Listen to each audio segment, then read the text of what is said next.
Hi everyone, welcome to another Monty Hart lecture. It's a real honor to have today Dr. Seamus Whelton, who will be speaking about cardiovascular disease risk stratification and medication allocation for patients with diabetes.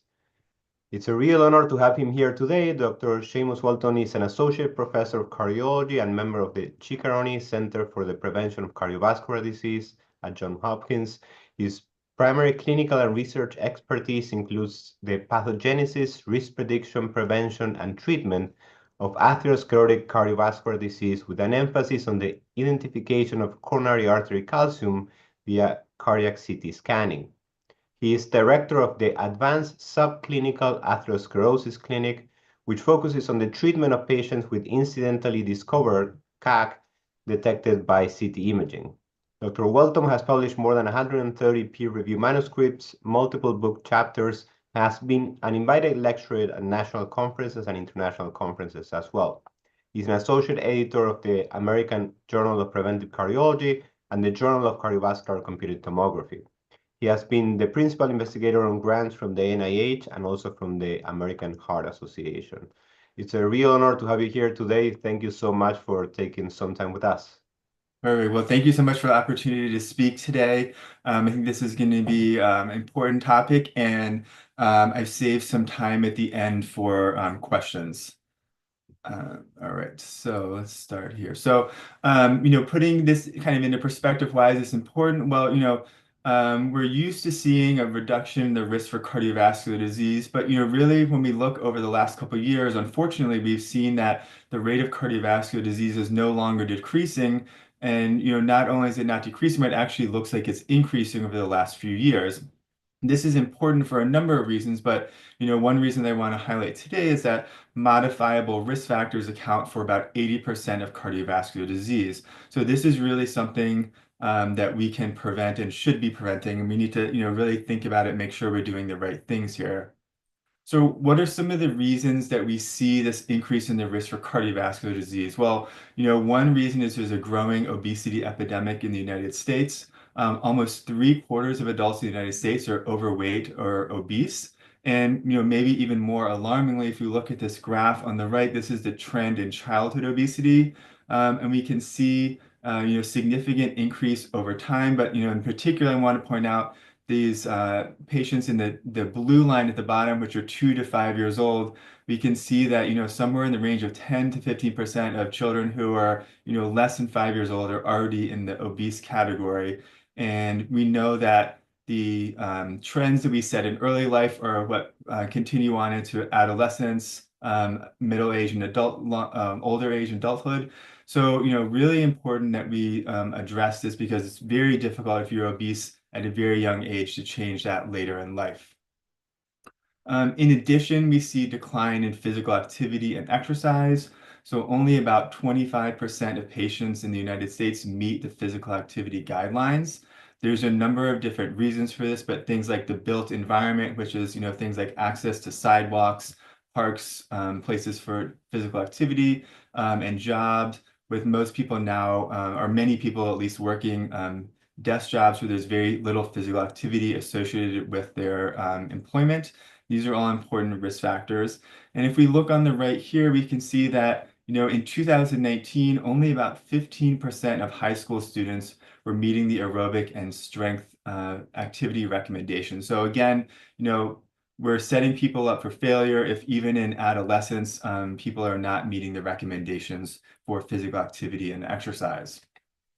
If we look at the typical diet for adults in the United States, I don't think it's going to be a surprise to anyone that most adults do not have a healthy diet. If we look at the DASH score, pretty low, 45 out of 50, and less than 10% of adults meet the recommendations for things like whole grains, fruits, fiber, and sodium consumption.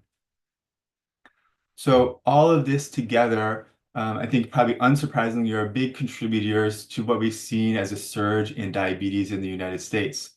If we look at these graphs here, you can see from 2004 to 2012 to 2019, the really dramatic change in the coloration, with darker colors being a higher prevalence of diabetes. Currently, almost 11% of adults in the United States have diabetes. And again, maybe even more alarmingly, almost 50% of adults in the United States have prediabetes. So this is a really significant change in the prevalence of diabetes and prediabetes, and something that's really important to address from a cardiovascular risk standpoint. So, one thing I want to start off is showing a little bit of data here. It's commonly said that patients with diabetes have a twofold risk for cardiovascular disease, or, another way of putting this is that they have the same risk of cardiovascular disease as someone with a prior event. So putting them in that secondary prevention category. And I'll show a couple of studies here on, where some of that data came from. This is a study from The Lancet published in 2016. Using data from 1994 to the year 2000. So almost 400,000 adults with diabetes were followed. And what they found was that among individuals with diabetes, they had a CVD risk equivalent to patients who did not have diabetes and were about 15 years older. And also they found here when they compared the risk for CVD for patients with diabetes compared to those without diabetes, it was about a 2 to 4-fold increased risk for cardiovascular disease among patients with diabetes. This is another study from The Lancet published in 2010, almost 700,000 adults with diabetes. Again, we see here patients with diabetes have about a 2-fold increased risk for coronary heart disease compared to patients without diabetes, and about a 2-fold increased risk for ischemic stroke. This is another study from Finland, over 800,000 individuals with and without diabetes. Again, here they found about a 2-fold increased risk for cardiovascular death for patients who have diabetes compared to those without diabetes. They estimated that 6 years of life was lost for a 50-year-old who was already diagnosed with diabetes at that age.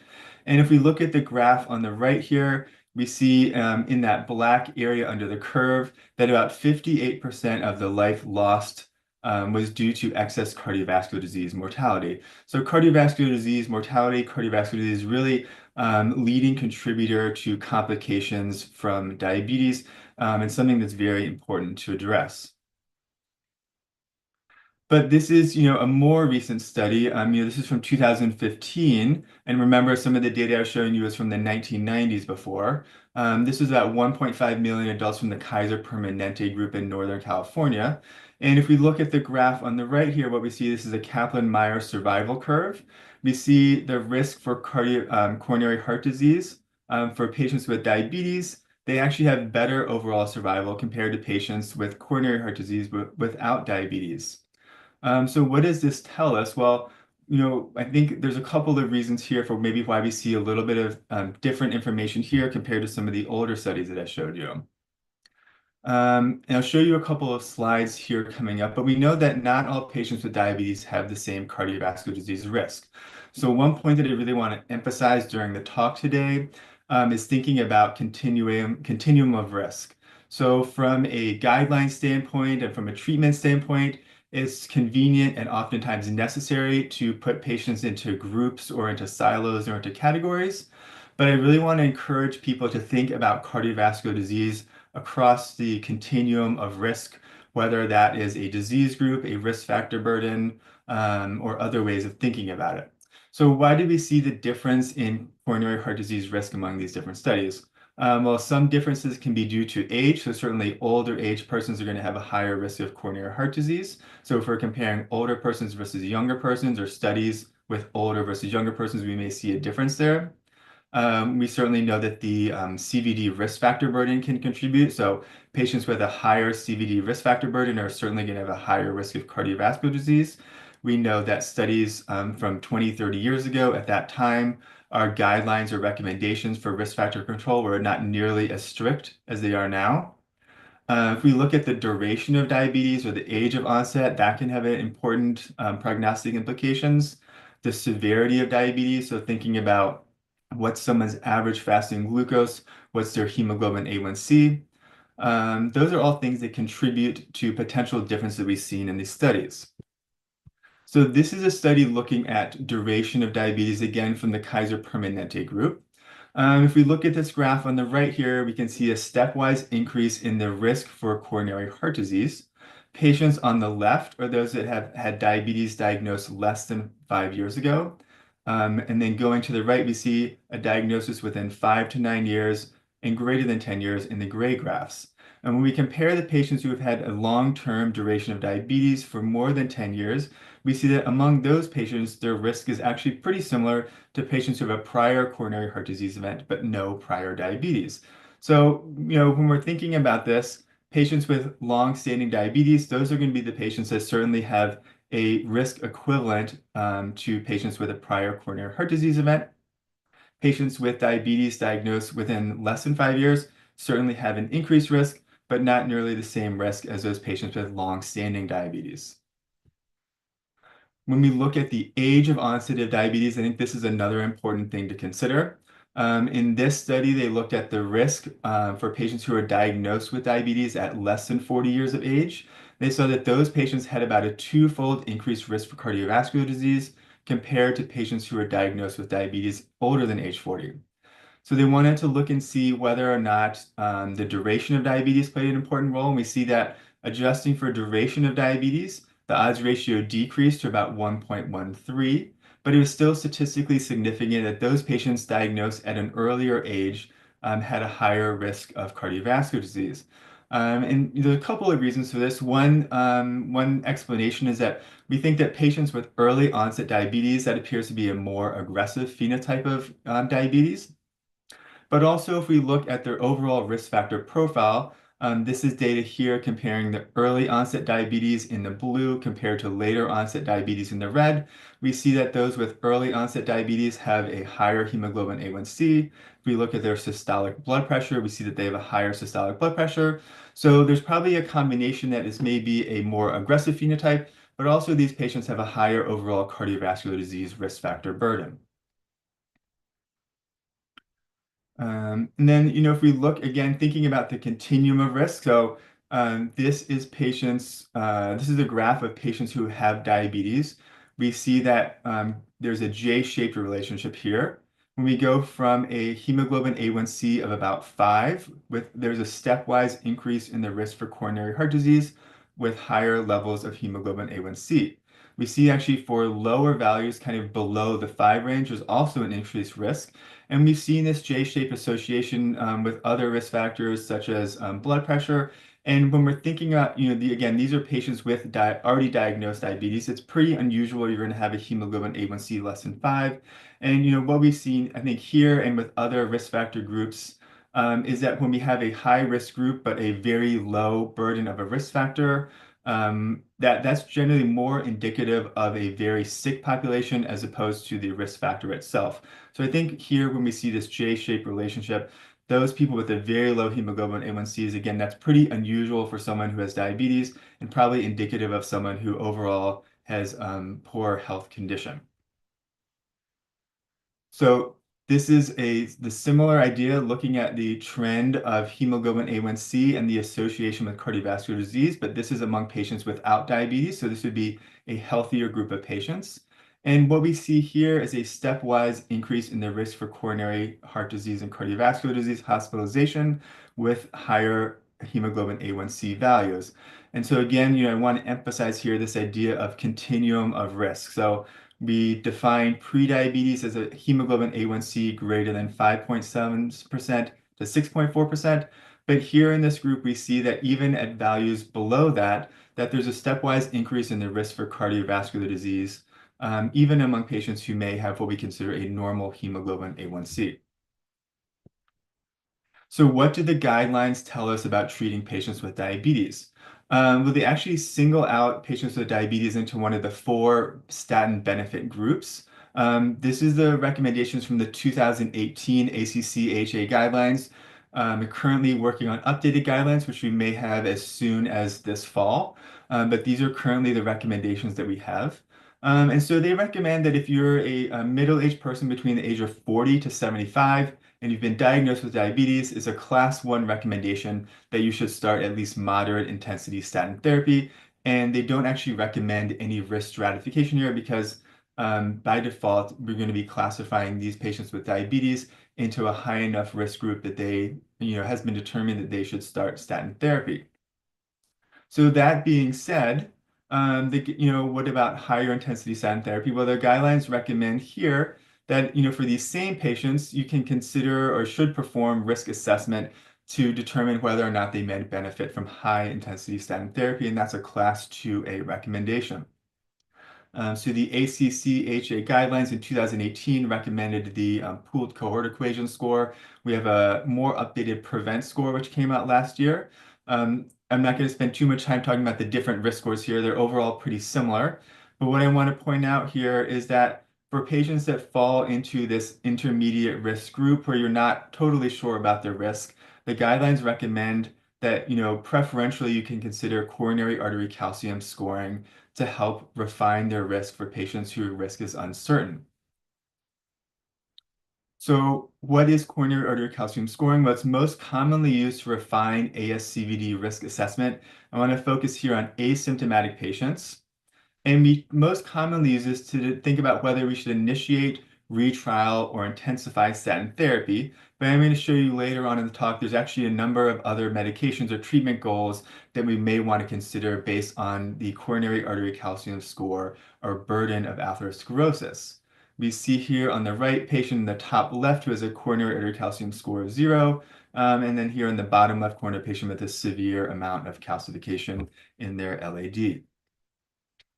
A couple of important points that I want to make about coronary artery calcium scoring. It's a simple test to perform. It's widely accessible.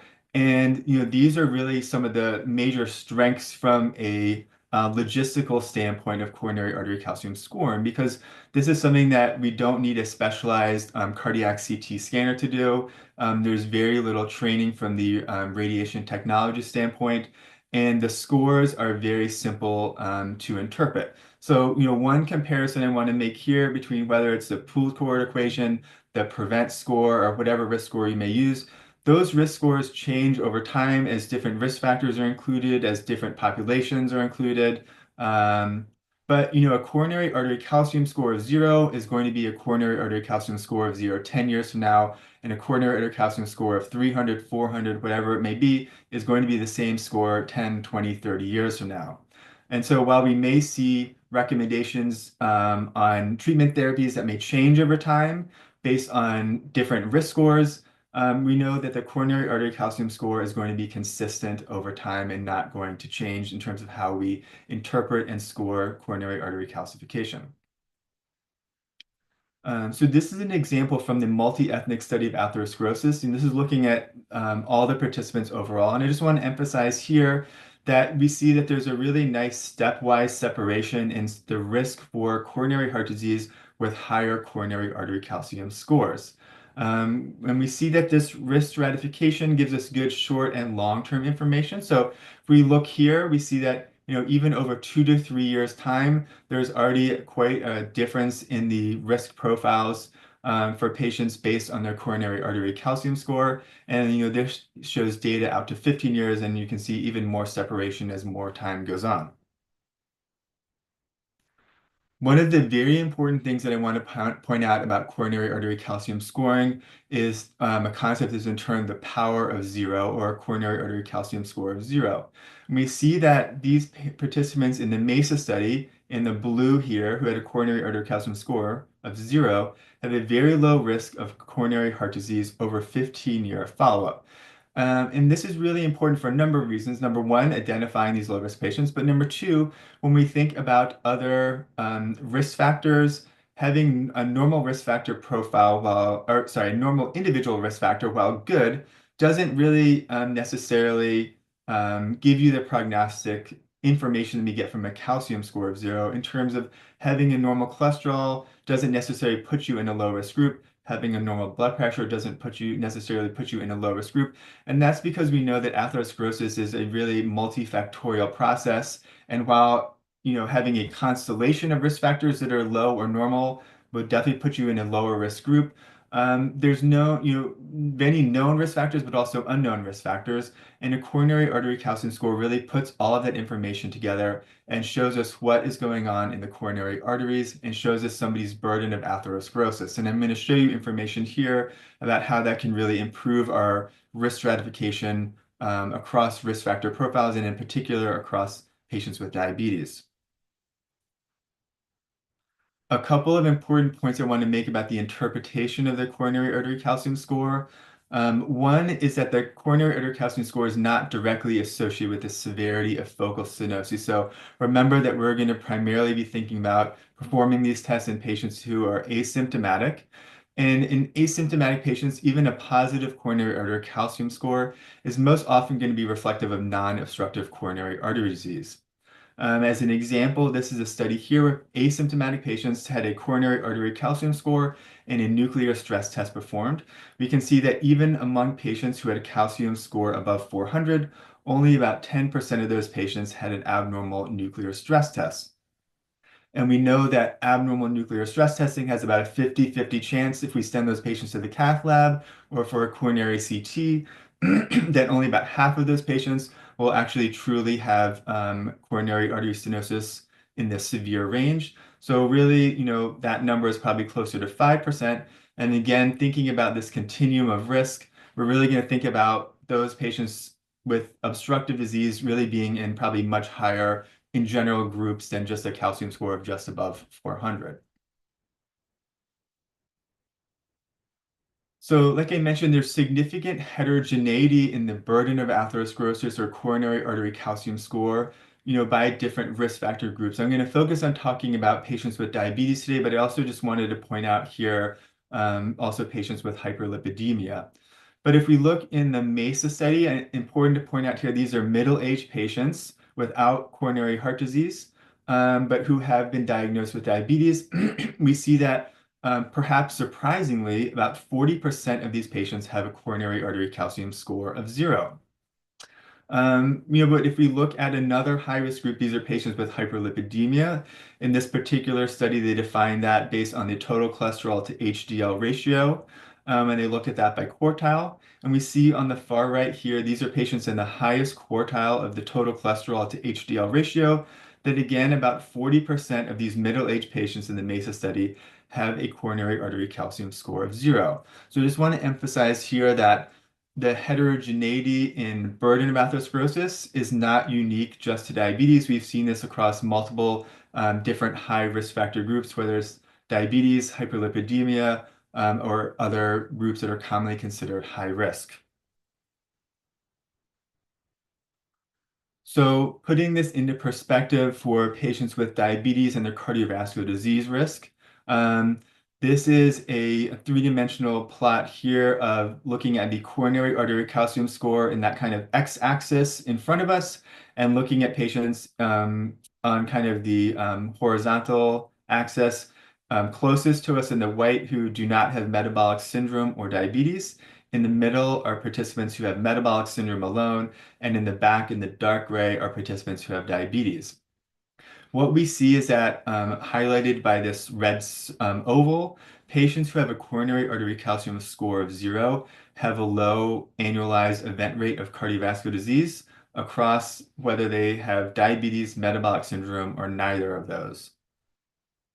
If we look at patients who have diabetes, we can see that as their coronary artery calcium score increases, or with higher coronary artery calcium scores, that there's again a stepwise increase in the annualized event rate for cardiovascular disease. So by measuring the burden of atherosclerosis through a coronary artery calcium score, this is a really nice way that we can delineate the heterogeneity of CVD risk within patients who have diagnosed with diabetes. Here, this is from the same study, just looking at the risk, taking into account other risk factor profiles. And again, we see across these three groups, compared to patients who have a coronary artery calcium score of 0, there's a stepwise increased hazard for incident cardiovascular disease with higher coronary artery calcium scores. And I just want to point out here too, just kind of at the extremes of the calcification risk, if we look at patients with diabetes who have a coronary artery calcium score of 0, which is going to be in that back left corner, and we compare those to patients who do not have metabolic syndrome or diabetes but have a very high coronary artery calcium score greater than 400, we can see that those patients with the high calcium score have a much higher event rate for cardiovascular disease compared to patients with diabetes who have a coronary artery calcium score of 0. So as I mentioned, guidelines recommend statin therapy for patients with diabetes, regardless of their cardiovascular disease risk estimate. But as I showed you, many patients with diabetes have a coronary artery calcium score of 0. So what does this mean for their kind of long-term prognosis, not just for cardiovascular disease risk, but also for their potential progression of atherosclerosis? So this was a study that we looked at again in MESA, and in MESA they have follow-up CTs up to 10 years after the initial CT. And so what we wanted to look at here was among patients with type 2 diabetes or metabolic syndrome who had a coronary artery calcium score of 0, what proportion of those patients still had a coronary artery calcium score of 0 at the visit 5, 10 years later? And what we found here in the blue is that about 40% of patients with diabetes and about 40% of patients with metabolic syndrome who had a coronary artery calcium score of 0 at the initial visit still had a coronary artery calcium score of 0 10 years later. And so I think this is really important information here because this shows us that not only do patients with diabetes have absence of atherosclerosis, but actually over 10-year follow-up, quite a large proportion of them will still have no detectable calcified atherosclerosis. So we also, in a separate study, wanted to compare this to the other statin benefit groups based on the ACC/AHA guidelines. So this is the same information here, looking at the participants who had a coronary calcium score of 0, and then at the 10-year follow-up, what was their calcium score? And you see in the middle here, this is patients with diabetes. Again, about 40% of them still had a coronary artery calcium score of 0 10 years later. And if we look at patients with an ASCVD score greater than 20% to the left, those in the intermediate category of 7 to 19% on the right, or those with a score of greater than 190 for the LDL, we see that a good proportion of these patients still have a coronary artery calcium score of 0. And if we lump all 4 of these statin benefit groups together, about 40% of these patients who are meeting the statin benefit guidelines by ACC/AHA still have a coronary artery calcium score of 0 10 years later. So what does this mean for the patients that do develop coronary artery calcification? What kind of scores, do they have? Because that's important to know, because if they're going from a score of 0 to a very high score, that's someone that maybe we might miss a treatment opportunity for. Well, when we look at those same patients in MESA, so these are going to be taking the patients from the left-hand graph who are in that kind of red color. We see that on the far right, patients with metabolic syndrome or type 2 diabetes, the patients who developed incident coronary artery calcification at the 10-year follow-up had pretty low median scores, a median score of 27 for metabolic syndrome and a median score of 31 for patients with type 2 diabetes. So we see that these patients over time who are developing incident calcification generally have pretty low scores if we're thinking about the kind of 10-year follow-up time. And then we also looked at, what is their risk for cardiovascular disease. And so the green line on the top here is comparing patients with diabetes who had a coronary artery calcium score of 0 still 10 years later, compared to patients on the orange line who developed incident calcification. And we can see that over 10 years follow-up, there's no significant difference in the survival curves for their survival free from atherosclerotic cardiovascular disease. And for both groups, the survival free from cardiovascular disease is greater than 95% at 10 years follow-up. So for these patients, we can say that they have excellent 10-year follow-up, even for the patients that develop incident calcification over time. So I think, another way we want to think about this is, okay, these patients have a great prognosis, but is there a way that we should be thinking about maybe doing surveillance imaging? Because, in a best case scenario, we'd like to be able to know when should we do the coronary artery calcium score to pick up the conversion from a 0 to a positive score at the lowest possible number. So this was a study by Omar Diaz and Mike Blaha that was done in MESA study. And they wanted to look at the conversion rate over time to help figure out, what is the warranty period for a coronary artery calcium score of 0, and what are some recommendations that we can use for thinking about appropriate follow-up times if we scan a patient and they have a score of 0, when should we think about rescanning them? So what they found was that about using a 25% risk of conversion, that turned out to be about 3 years for patients with diabetes.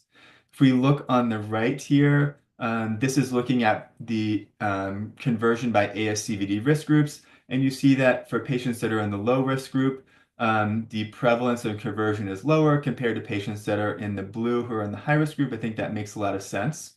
And when they looked at it for patients with diabetes compared to patients without diabetes, again, thinking about a 25% chance of conversion, that meant that for patients with diabetes, we probably want to think about rescanning them in about 3 years.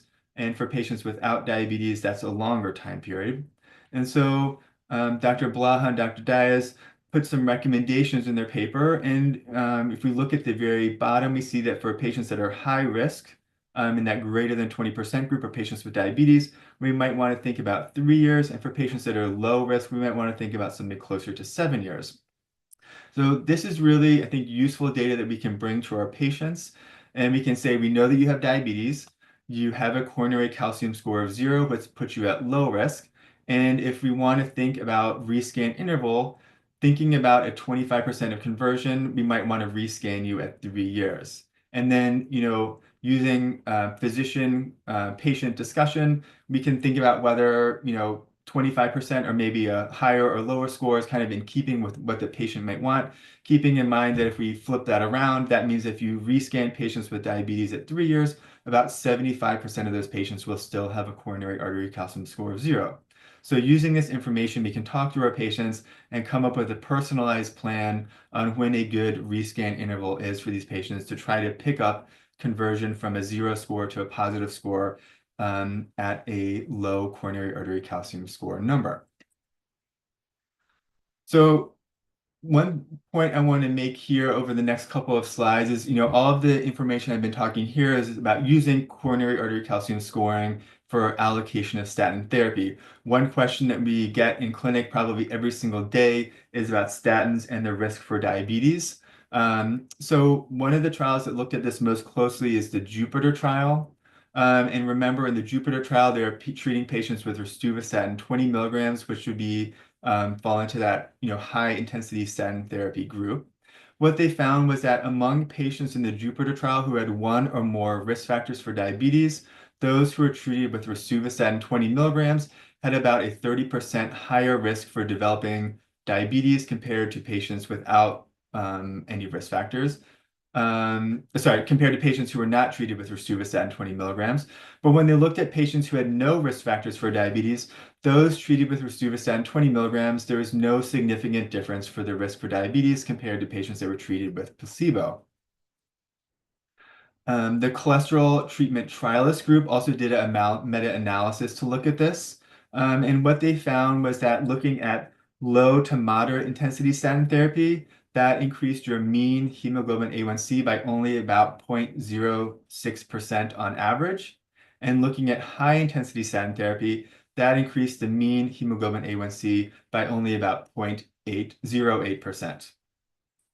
If we look at a graph from the cholesterol treatment trialist meta-analysis, on the top is patients who are treated with low to moderate intensity statin therapy. On the bottom is patients who are treated with high intensity statin therapy. And then these are quartiles based on mean hemoglobin A1C. We see that really the most of the excess risk for development of diabetes, which is reflected in this kind of peach color, is going to come in these patients who are in that pre-diabetes group with mean hemoglobin A1Cs in these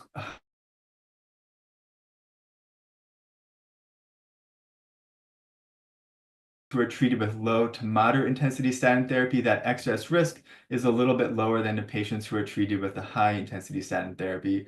But if we look at patients who have normal hemoglobin A1Cs, there's very, very small excess risk of diabetes in those groups. And again, I think this is important information to give to our patients.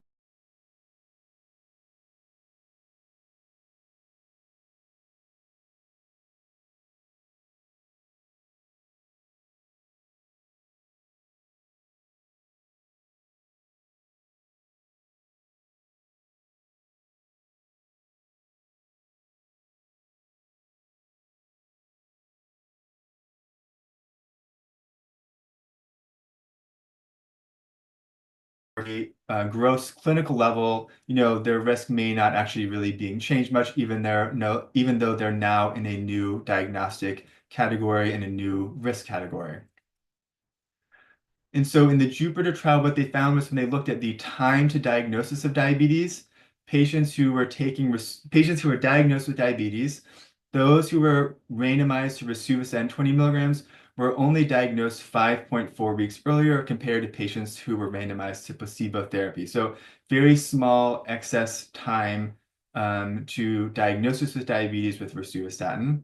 And when they looked at the risk benefit, they found that among the individuals who had more than one risk factor for diabetes, there was a 39% reduction in their risk for cardiovascular disease when among those patients randomized to rosuvastatin 20 milligrams. So very significant reduction in the risk for cardiovascular disease.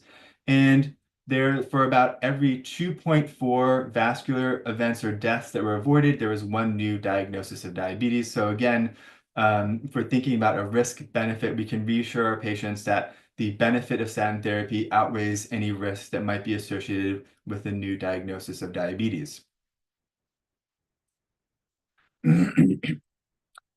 And so I want to talk a little bit here too about the GLP-1 receptor agonist in cardiovascular disease, which I'm sure everyone is very familiar with these studies. So I won't spend too much time on the specific results of these studies here, but probably two of the best known trials here are going to be the LEADER trial and the SUSTAIN-6 trial, which we're looking at liraglutide and semaglutide. So just looking at the profile of these patients, they're very high-risk patients. So median hemoglobin A1Cs of almost 9 in the LEADER trial. Most of these patients were obese, and in both of these trials, about a third of these patients on average had prior cardiovascular disease event. And we see that with treatment with these GLP-1 receptor agonists, there's about a 13 to 26% reduction in the risk for major adverse cardiovascular events. There was a meta-analysis of all of the GLP-1 trials, and we see very consistent results across these trials showing between a 10 to about 15% reduction in major adverse cardiovascular events, CVD mortality, and fatal, non-fatal MI across these studies. So very strong evidence that among high-risk patients with diabetes, treating them with GLP-1 receptor agonists can reduce the risk of cardiovascular disease. But we have finite resources. As everybody knows, these medications without insurance are extremely expensive, somewhere on the order of about $1,200 per month. Even with some of the newer options in terms of direct from manufacturer that we see for semaglutide and for tirzepatide, they're still on the order of $300, $400, $500 a month. Which is quite a lot of money for almost all the patients that we're going to be seeing. So it's really important that we think about, how can we best allocate these medications, knowing that there's finite resources and, we can't prescribe GLP-1 receptor agonists to all patients. And even if we can, that they're not going to get approved by insurance companies. So what are some of the ways that we can think about, best allocating these therapies? Well, again, bringing this back to CT imaging and burden of atherosclerosis. This was a study modeled on the REWIND trial, so looking at dulaglutide. This included patients from the MESA study, CARDIA study, and Dallas Heart study. These were patients without prior MI, so a little bit lower risk than the trials that I showed you. And again, we see here, a stepwise decrease in the number needed to treat based on the coronary artery calcium score. So patients with a coronary artery calcium score of 0 in the pink have a much higher number needed to treat compared to those in the middle group of 1 to 100, or those in the green group with a score of greater than 100. The SELECT trial, which looked at patients who were overweight with a body mass index of greater than 27, but did not have a diagnosis of diabetes, also showed a significant reduction of about 20% in the reduction for major adverse cardiovascular events. And again, looking at the participants in these trials, while they don't have diabetes, they're still a pretty high-risk group. 67% of these patients had prediabetes, and 67% of these patients had a prior MI. In this trial, they also looked at progression to diabetes.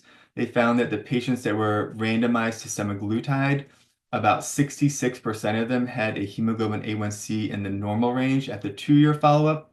and only 3.5% of patients who were randomized to semaglutide developed diabetes or were diagnosed with diabetes during follow-up, which is a 73% risk reduction compared to patients that were randomized to placebo, which I think makes a lot of sense here, but an important point to make when we're thinking about, who are the patients that we're going to be prescribing these medications to.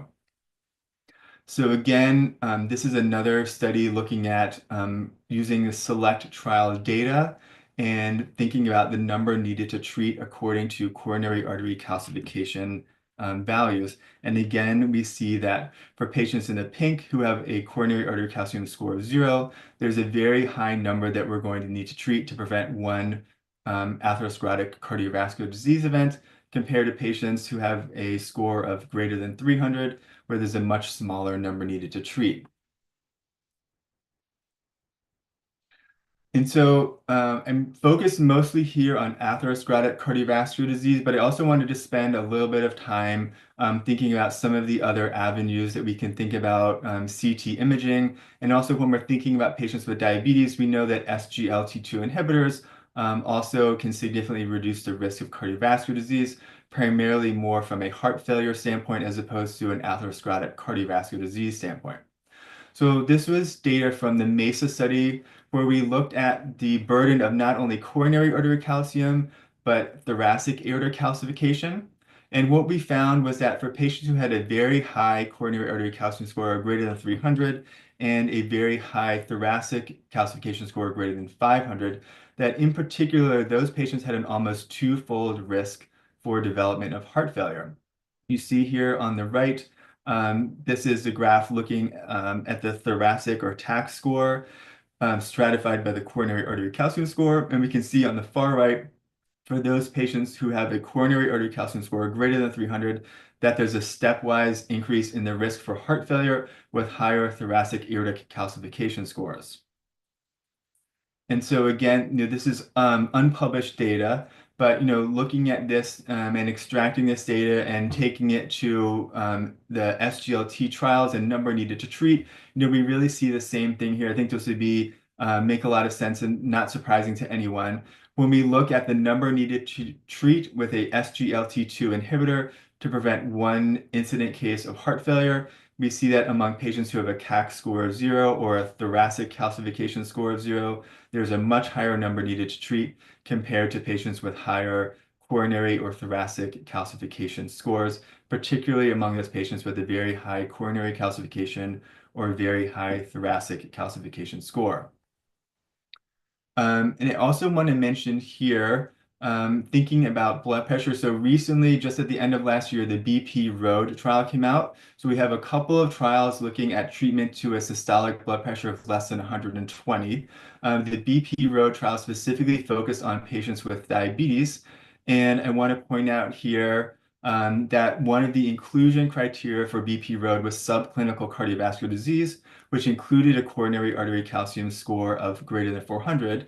So while we may not often think about this as a CT imaging trial, a calcification score of greater than 400 was one of the entry criteria to get into the BP Road trial.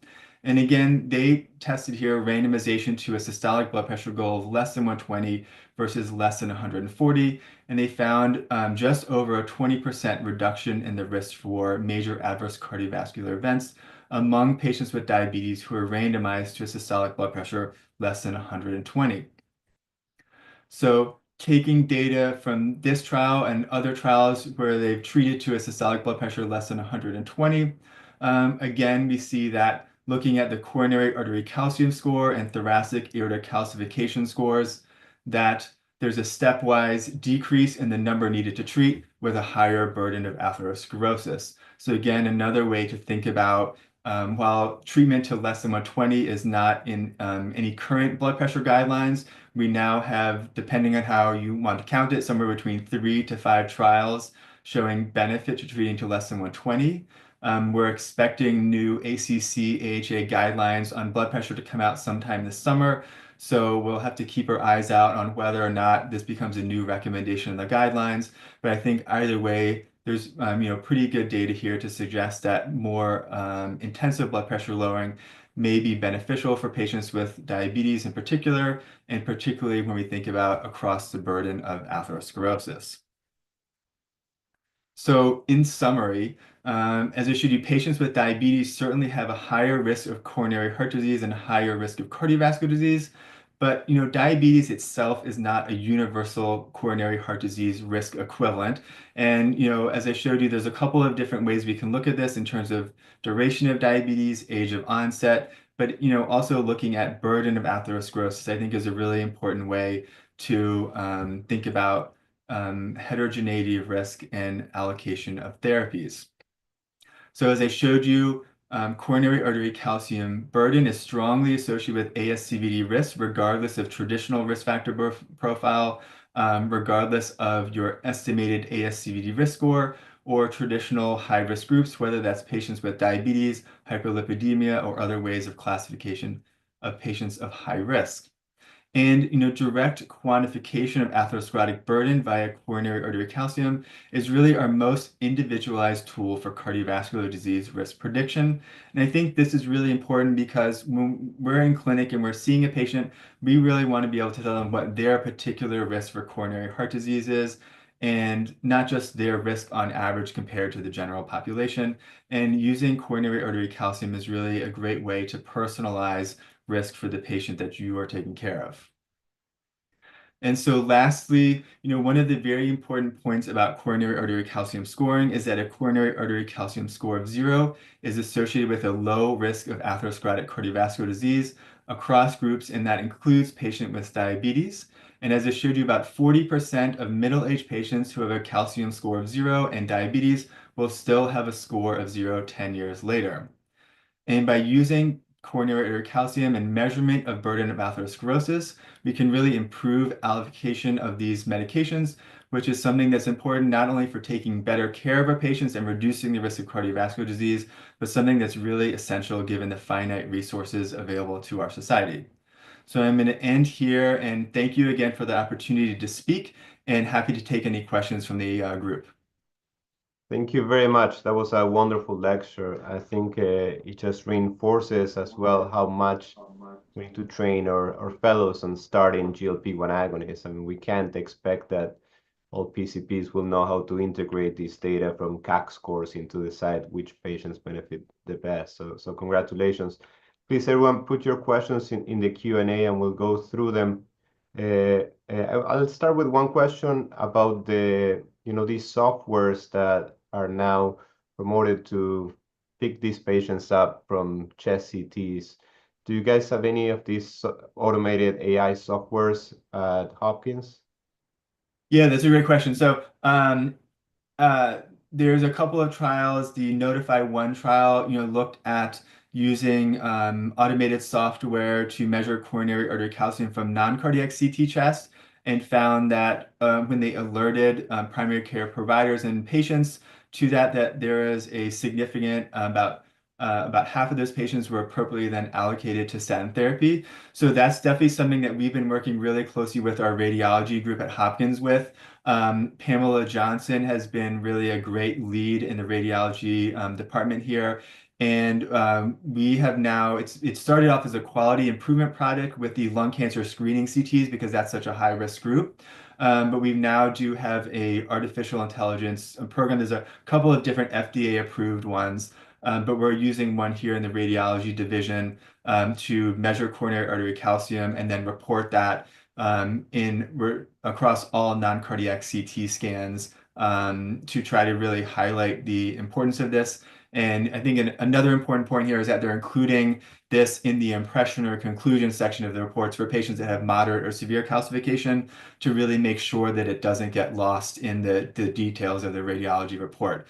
And so that's something that we've really been working on, and it's not surprising that there's many patients that have incidental calcification that otherwise was not reported before this initiative was started.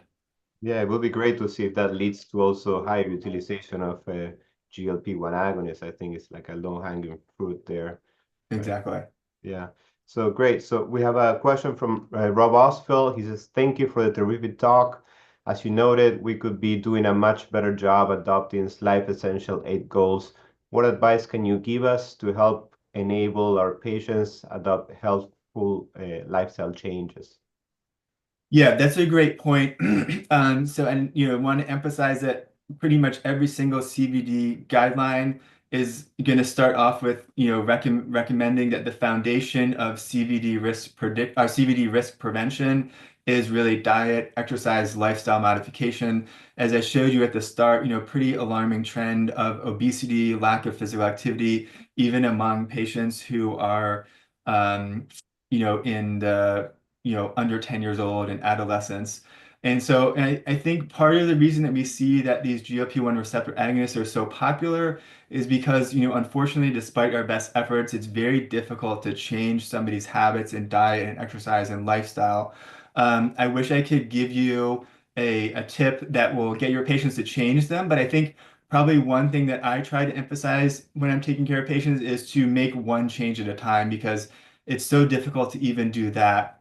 And if we can get patients to make one change, and if we think about exercise, patients that go from a sedentary lifestyle to just doing a small amount of physical activity, we see a statistically significant reduction in their cardiovascular disease risk. So even if they go from, less than 2,000 steps a day to 4 or 5,000 steps per day, which is well below the recommendation, we do see a significant reduction in the risk for cardiovascular disease. So starting off with simple things and starting off with one thing at a time, I think is what I would recommend. But again, very difficult for patients to make long-lasting, durable changes to diet, exercise, and lifestyle. Yeah, maybe showing them the calcium scorings, right? And for those that can understand Yeah, this. definitely. There's a couple of studies showing that if we show them their calcium score results, that they're more likely, at a minimum, to take the medications that we may recommend in terms of things like statin therapy. Thank you very much. We have a question from Dr. Garcia. That was an excellent presentation. I had a curiosity here. Obviously, most of the data that you have shown with calcium score is using absolute values. And, as we all know, we're all born with a calcium score of 0. Is there a risk of relying on calcium score below certain age? Do you recommend starting to use it in a specific range? Conversely, is there a risk of overtreating if we're using it in a relatively low risk person with very advanced age? Yeah, that's a great question. So the guidelines also recommend the idea of 75th percentile for age. And the main idea behind there, like you mentioned, is going to be for the extremes of age. So it's important, right, if we scan a younger individual who's maybe in their late 30s, early 40s, any atherosclerosis or a positive coronary calcium score in that age group, while the absolute score is low and their risk over the next 5 to 10 years may be low, we know that their lifetime risk is going to be extremely high, and that's going to get captured by that percentile score. So those are going to be patients that are important, that we emphasize, the idea of lifetime risk and starting treatment early, because that's premature atherosclerosis. And like you mentioned, if we have someone who's maybe in their 80s and they get they get a non-cardiac CT and find they have incidental calcification, but let's say they have a low score, they're going to be in a very low percentile. And again, I think that's where the clinician-patient, risk discussion comes in. The preventable trial right now is underway, testing statin therapy in patients above the age of 75, but I think we have a lot of good observational data to show benefit in that age group. But again, I think that's going to be a personalized decision, depending on each patient. But that's a great point. Thank you very much. Thank you, Mario.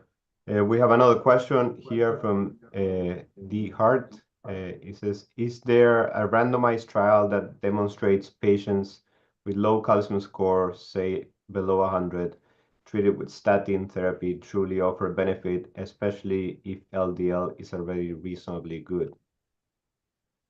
Yeah, that's a great question. So there's a couple of trials underway right now. One trial, so I think most of these trials are not going to be necessarily focusing on those low calcification scores, because whenever we're setting up a trial, we're usually going to focus on the higher risk patients, because we want to kind of set ourselves up for success with the trials. But in the Dan Cavitz trial, they found at the 5-year follow-up, which is an interim analysis, the trial is going to go all the way out to 10 years. They found that when they did subgroup analyses, it seemed like most of the benefit that was derived from the younger participants in that trial was for the patients that were randomized, or not randomized, the patients that were started on statin therapy based on their coronary artery calcification score.